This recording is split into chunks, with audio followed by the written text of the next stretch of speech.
이스라엘에는 성경 외에 지혜서가 둘이 있는데, 하나는 미드라시가 있고 또 하나는 탈무드가 있습니다. 이 두 곳에서 지혜를 얻곤 하지요. 근데 그 탈무드라고 하는 책에 보면은 이런 이야기가 나옵니다. 어떤 여인이 아이를 낳았는데 기형아를 낳았습니다. 어떤 기형아냐? 머리가 둘이 달린 기형아를 낳았습니다. 그래서 사람들이 묻습니다. 기형아, 머리가 둘인데 몸은 하나이고 머리는 둘인데 저 사람이 한 사람입니까? 두 사람입니까? 그렇게 묻습니다. 자, 여러분, 좀 더워도 붙이지 말고 가만히 계시는 게, 몸을 흔드는 게 더 낫습니다. 이걸 흔들지 말고 몸을 흔들어 주세요. 자, 몸이 둘입니까? 하나입니까? 여러분은 어떻게 생각하세요? 이 두 사람입니까? 한 사람입니까? 네. 그래서 사람들이 묻습니다. 도대체 머리가 둘인데 두 사람일까요? 한 사람일까요? 물었더니 지혜자가 그렇게 대답을 합니다. 한 사람의 머리에 충격을 가했을 때에 또 한 사람의 머리가 같은 충격과 같은 고통을 느낀다면 한 사람이고, 안 느낀다면 두 사람이다. 어떻습니까, 여러분? 자, 기형아가 둘인데 둘인가 한 사람인가 물었을 때에 한 사람의 머리에 충격을 가했을 때에 또 한 사람이 같은 고통을 느낀다면 한 사람이고, 느끼지 않는다면 두 사람이다. 자, 오늘 6.25 73주년을 맞이해서 남과 북이 우리가 하나라고 여기는데 따로입니까? 한민족입니까? 그렇게 생각하십니까? 실제로? 예. 이스라엘과 우리나라는 한민족이라고 생각하는데 같습니까? 다릅니까? 오늘 그런 생각을 가지고 한번 설교를 들으시면 되겠습니다. 그동안 6.25에 대한 설교를 우리 김준호 목사님을 통해서 많이 듣고 계시는데 오늘까지 3번 여러분이 다 들으실 텐데 많이 참고하시고요. 저는 오늘 다른 이야기 쪽에서 하도록 하겠습니다. 여러분, 자, 대천덕 신부님이라고 여러분 예수원에 계시는 성공의 신부님을 아실 것입니다. 이미 그는 고인이 되어서 하늘나라에 가 계신 것 같은데, 그 성공의 대천덕 신부님이 선교사 대회 때 이런 이야기를 했습니다. 한국 민족은 욕단 민족이다. 그리고 착한 민족이다. 938번의 외세의 침략을 받고도 단 한 번도 침략해 본 적이 없는 그런 착한 민족이 대한민국 민족이라고 대천덕 신부가 그렇게 얘기했습니다. 그리고 특별하게 하나님이 사랑하는 민족이다. 그리고 제사장 민족이다. 하나님께서 숨겨놓은 동방의 유대인이 우리 대한민국이라고 외국 사람 대천덕 신부님이 그렇게 선교사 대회 때 말씀을 하신 거예요. 자, 그러면 한번 말씀을 한번 보시죠. 창세기 10장을 보시면은 25절로 31절에 뭐라고 나와 있는지 한번 보시죠. 시작. 에벨은 두 아들을 낳고 하나의 이름을 벨렉이라 하였으니 그때의 세상이 난이었으며 벨렉의 아우의 이름은 누구다? 욕단이며, 욕단은 알모닥과 셀렙과 하살마엔과 에라와 하도람과 우살과 데글라와 그리고 오발과 아비마엘과 스바와 모발과 하윌라와 요밥을 낳았으니 이들은 다 욕단의 아들이며 그들이 거주하는 곳은 메사에서부터 스발로 가는 길에 어디 쪽? 동쪽 산이었더라. 동쪽. 이들은 셈의 자손이니 그 족속과 그 다음 아내와 지방과 나라대로였더라. 자, 그러면서 우리 전덕 신부가 하는 말이, 우리 민족은 분명 욕단 민족이라는 것입니다. 우리는 셈의 자손이니까 셈에서 에벨이 나오고, 에벨이 두 아들을 낳았는데 하나는 벨렉, 하나는 욕단인데 벨렉이 이스라엘을 세웠고 그 다음 욕단은 어디로 갔다고 아까? 무슨 쪽? 동쪽으로 갔다. 동쪽에 가서 한국을 세웠다. 하여튼 감리교회 강문호 목사님이 그런 주장을 하는데 굉장히 설득력도 있고 또 이어가서 말씀드립니다만, 지금까지 한국은 역사 속에 숨겨져 있던 민족이라는 겁니다. 이스라엘과 한국은 같은 셈의 뿌리입니다. 그래서 초창기부터 하나님께서는 이스라엘을 드러내어 사용하셨습니다. 그리고 숨겨두신 민족이 바로 우리 대한민국이라는 거예요. 그래서 이스라엘과 한국은 같은 뿌리인 것이 여러 면에서 드러나고 있는데, 하나님이 먼저 드러내어 사용하신 쪽이 이스라엘, 아직도 숨겨놓고 마지막 때에 기가 막히게 사용할 민족이 바로 대한민국이다, 그렇게 얘기하는 거예요.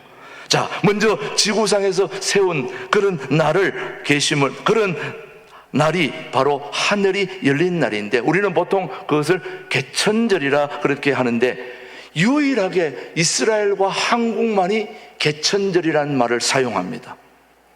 이스라엘에서 개천절이라는 말을 안 하지만 성경에서 보면 하늘이 열리고 이런 내 사랑하는 아들이, 하늘이 열린다는 말을 이스라엘 사람들이 사용하고, 또 그 말을 유일하게 사용하는 나라가 대한민국이라서 10월 3일 우리는 뭐라고 얘기합니까? 하늘이 열리는 개천절.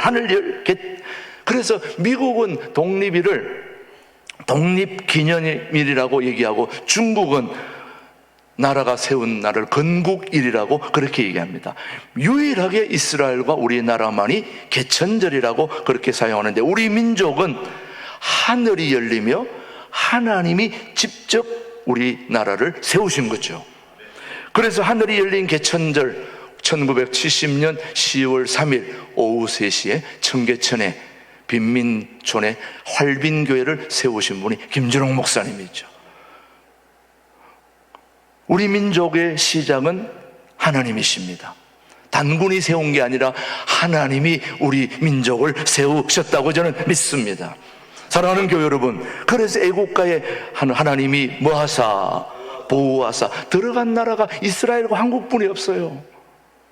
그리고 뿌리도 같은 뿌리이기 때문에 옷 입는 것도, 제가 매년마다 이 설교를 한 번씩 똑같이 하기도 합니다만은, 여러분, 우리나라는 백이민족이라고 그래가지고 입는 옷이 무슨 옷이에요? 흰 옷. 오늘도 여기 예배 보러 오신 분 중에 거의 흰 옷이 대부분이 많아요. 보면 한번 주위를 한번 둘러보세요. 흰 옷이 얼마나 많은지. 자, 여러분, 우리 민족은 정말 흰 옷을 좋아하는 이유가 백이민족이고, 또 옛날 사진들 보면 거의 흰 옷 입고 다녔습니다. 그런데 이스라엘 백성들도 유니폼이 흰 옷이에요. 그래서 요한계시록에 보면 다 흰 옷 입고 천군 천사 맞이하잖아요. 그러니까 우리나라와 이스라엘은 뿌리가 하나 있다 보니까 모든 게 다 비슷비슷한 거예요. 그리고 지구상에서 무궁화 나라 꽂힌 나라도 이스라엘과 우리밖에 없어요.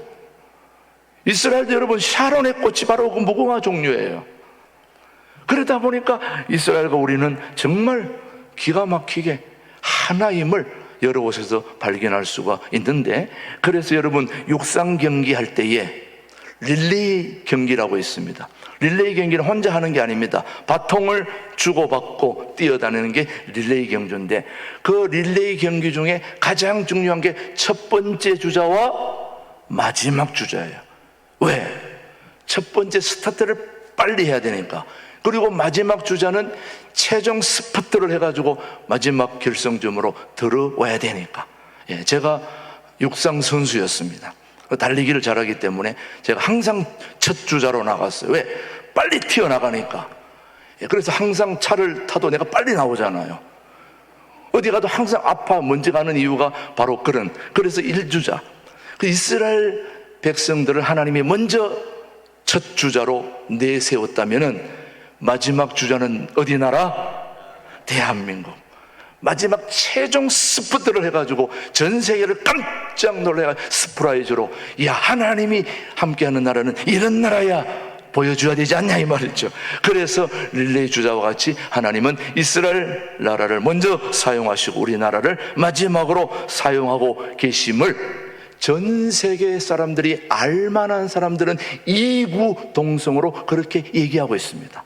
동성이구, 이구동성, 동성이구, 이구동성으로 대한민국이 마지막 주자로 쓰임받을 것이라고 알만한 사람들은 다 그렇게 얘기하고 있다 이 말이죠. 그렇다면 하나님은 우리 민족에게 두 가지를 기대하고 있는데 뭘까요, 여러분? 첫 번째는 우리 대한민국을 주님께서 제사장 나라로 만들고 싶다 하는 기대를 갖고 계십니다. 자, 출애굽기 15장 19장 5절 6절입니다. 시작. 너희가 내 말을 잘 듣고 내 언약을 지키면 너희는 모든 민족 중에서 내 소유가 되겠고 너희가 내게 대하여 무슨 나라? 제사장 나라가 되며 거룩한 백성이 되리라. 너는 이 말을 이스라엘 자손에게 전할지니라. 그래서 하나님은 마지막으로 우리 대한민국을 무슨 나라로 쓰고 싶다고요? 제사장 나라, 제사장 민족으로 그렇게 기대하고 계신 분이 우리 하나님이십니다. 그리고 또 하나는 다시 말하면 예배를 가장 잘 드리는 그런 민족으로 우리 대한민국을 사용하고 쓰임받고 싶어 한다는 말씀이죠.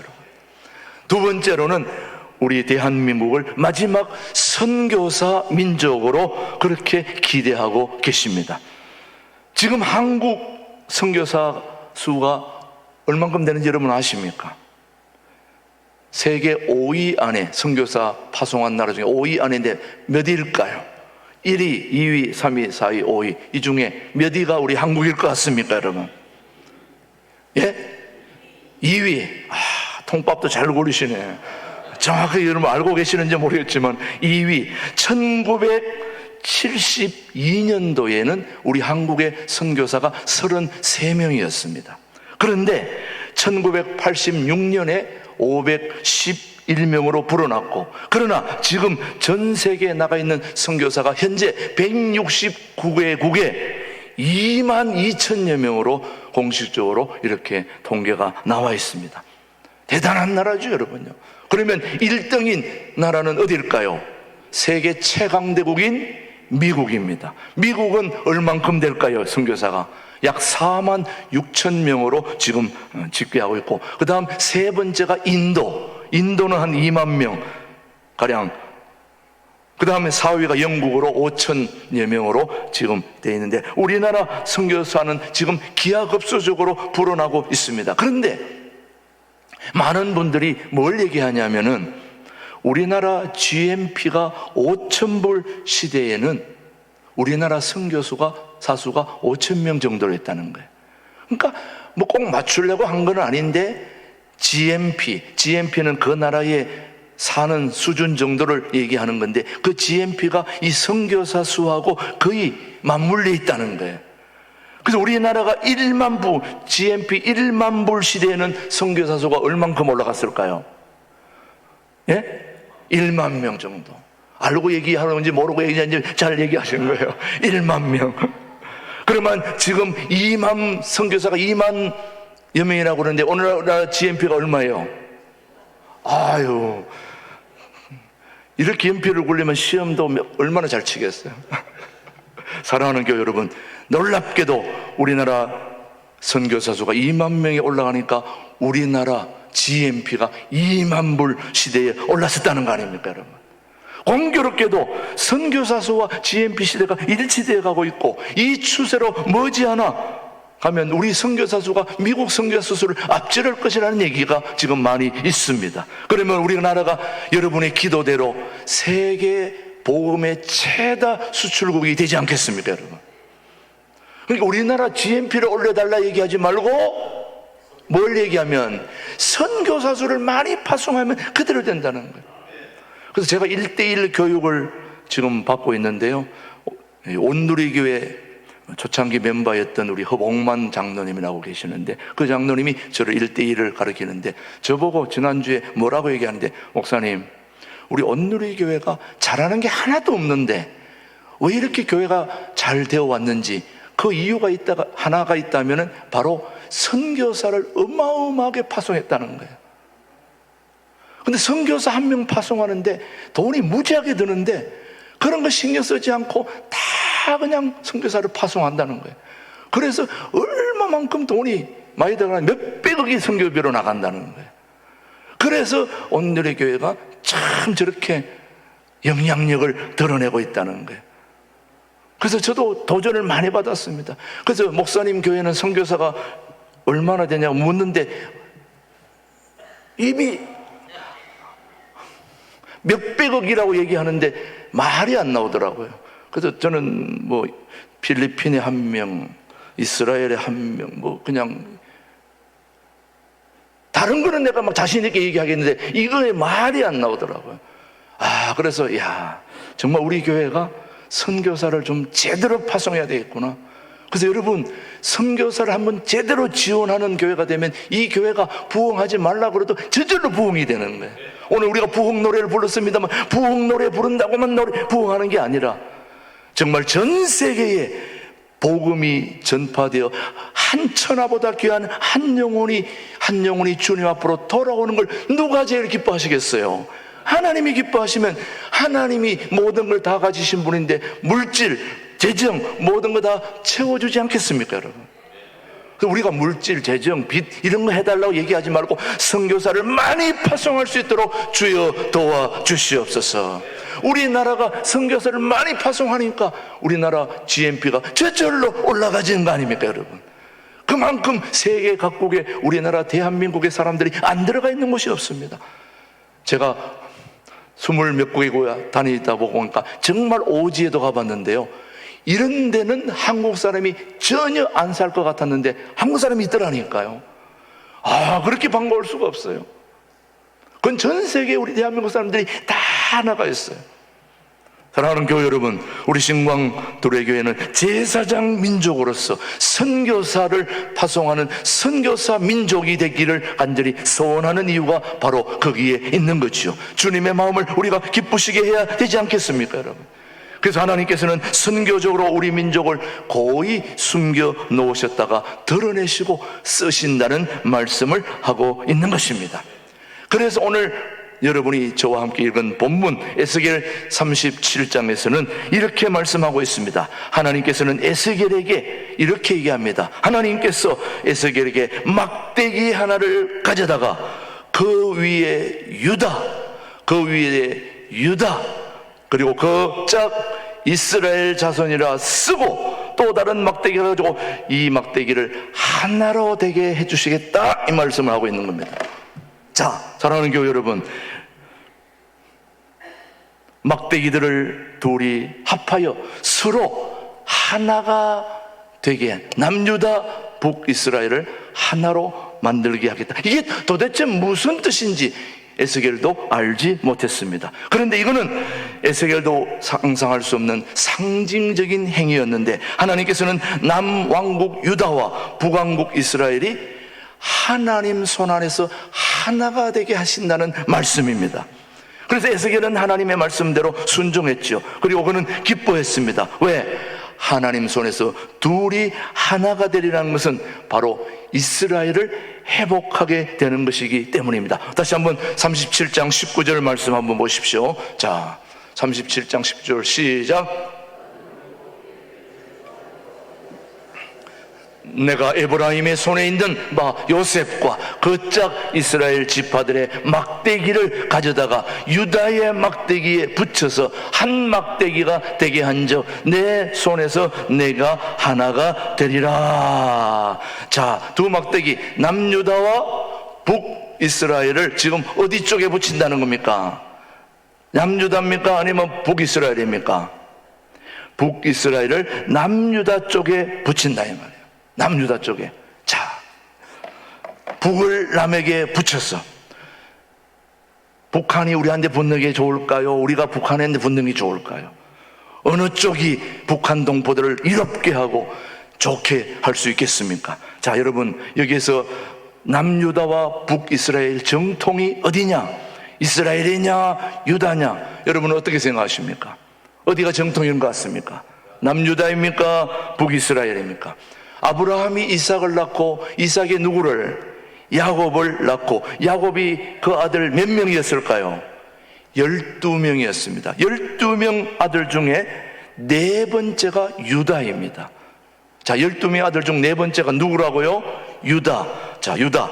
그런데 11번째가 여러분 잘 알다시피 요셉이었습니다. 요셉은 여러분 너무너무 어릴 때부터 아주 귀엽게 태어났기 때문에 야곱이 특별한 편애를 했습니다. 그래가지고 너무 편애를 하니까 형제들이 시기해가지고 쟤 있으면 우린 다 죽는다. 여러분 알다시피 시골에서는 자녀들 중에 한 명이 서울대학교 들어가잖아요. 그러면 프랭카드 하나 동네 앞에 붙여놓으면 그 주변으로 그 비슷한 또래들은 다 죽었어요. 걔 한 명 때문에. 야 봐라, 저렇게 공부해가지고 서울대학교 들어가야 된다. 그 바람에 다른 애들은 공부 암만 잘해도 못해도 아무 관계없어요. 다 같이 죽는 거예요. 그러니까 요셉 때문에 형제들이 다 죽을 지경. 그래서 요셉을 죽이자. 그래서 구덩이에다가 요셉을 쳐넣었죠. 그랬는데 그 구덩이가 물이 있었으면 벌써 죽었을 텐데 물이 없는 구덩이에 요셉이 빠진 거예요.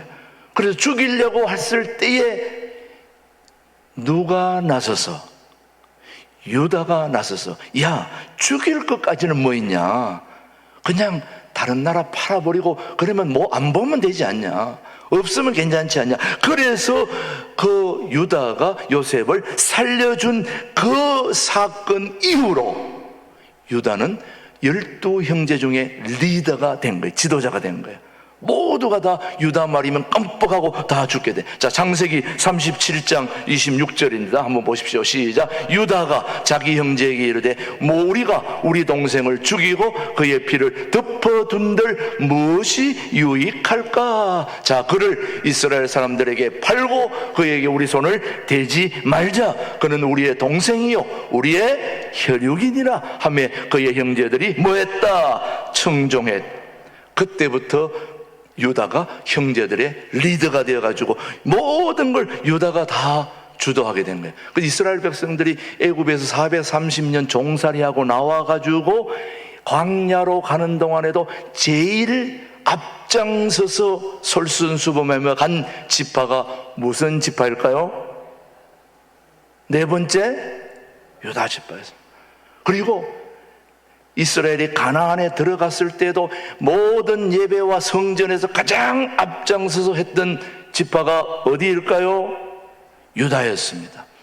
그리고 모든 일에 다 하여튼 앞장서서 한 민족이 다 유다였습니다. 그래서 정말 앞장선 지파가 유다라는 것을, 유다가 중심이라는 것을 삼척동자도 성경을 보면 다 알 수 있을 정도로 유다를 중심으로 이스라엘이 하나로 통일이 된 것입니다. 그래서 하나님께서는 이 남유다 쪽으로 어디를 북이스라엘이 갖다가 붙이는 겁니다. 이게 이쪽으로 오는 게 아니라 이에 이쪽으로 쫙 와서 쫙 붙어서 하나가 된다 이 말이죠. 하나가 에스겔 37장 19절 이스라엘 지파들의 막대기를 가져다가 유대의 막대기에 붙여서 37장 22절 계속 보면 여러분 너는 시작 너는 이스라엘 그 땅 시작 그 땅 이스라엘 모든 산에서 그들이 한 나라를 이루어서 한 임금이 모두 다스리게 하리니 그들이 다시는 두 민족이 되지 아니하며 두 나라로 나누어지지 않을지니라. 그래서 하나님은 늘 앞장서서 모든 걸 주도하는 남유다 쪽으로 모든 걸 갖다 붙여서 한 나라가 되게 하고 한 임금이 다스려서 이제 한 나라가 되었다. 이제 두 나라가 아니다 이게. 한 나라로 이루게 하시는 하나님.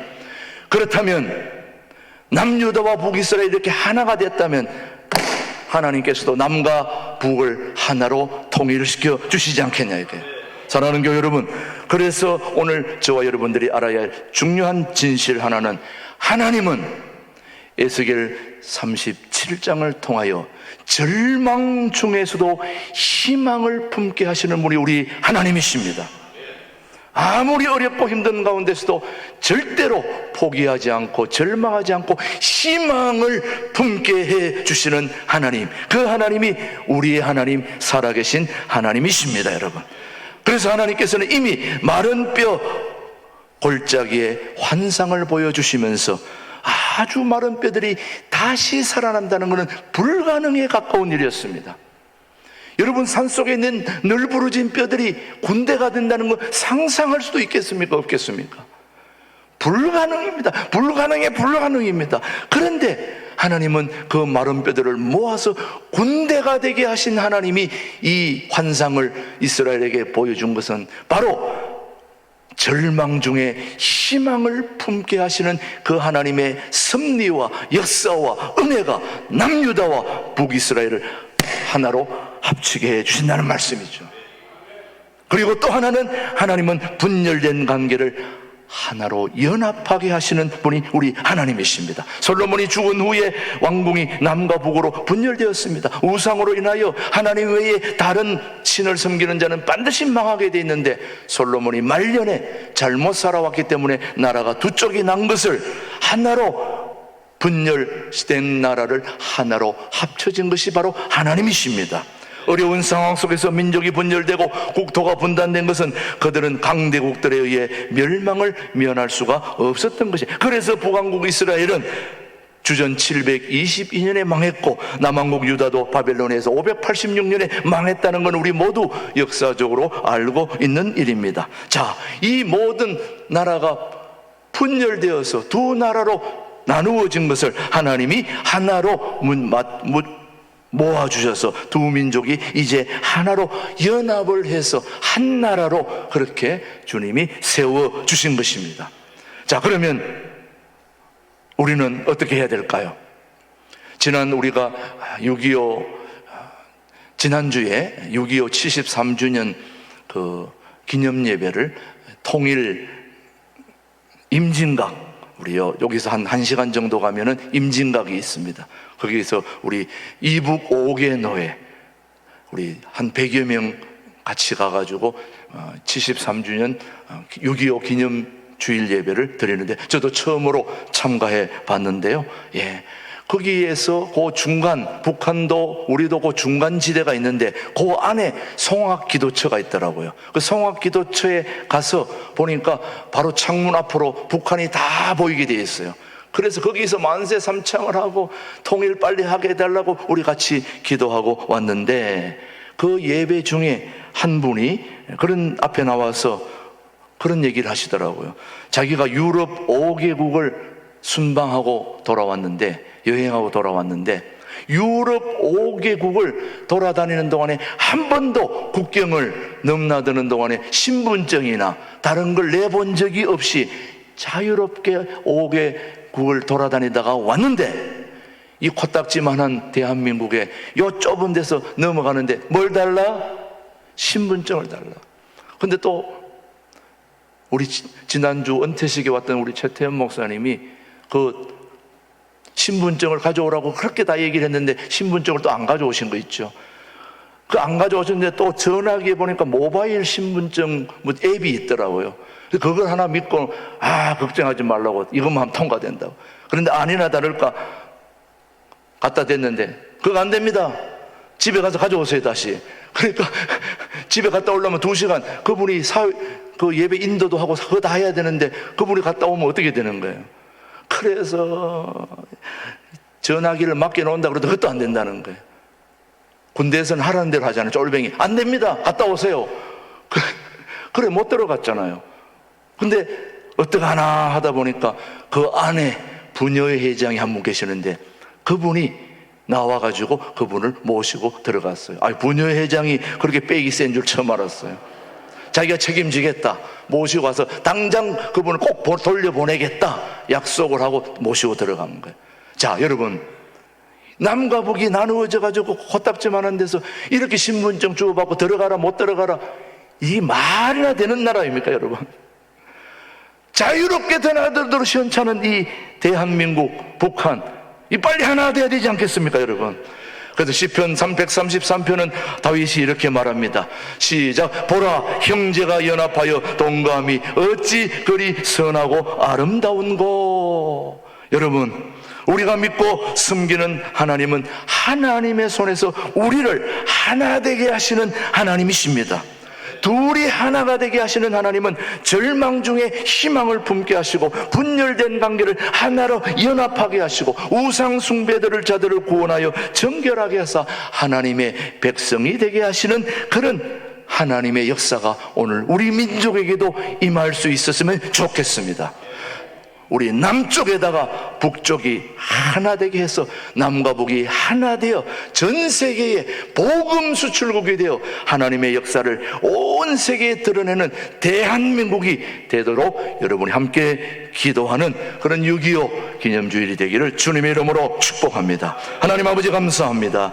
북이스라엘과 남유다가 하나 되게 하는 하나님의 역사가 우리나라에도 이루어지는 역사가 있게 하여 주시옵소서.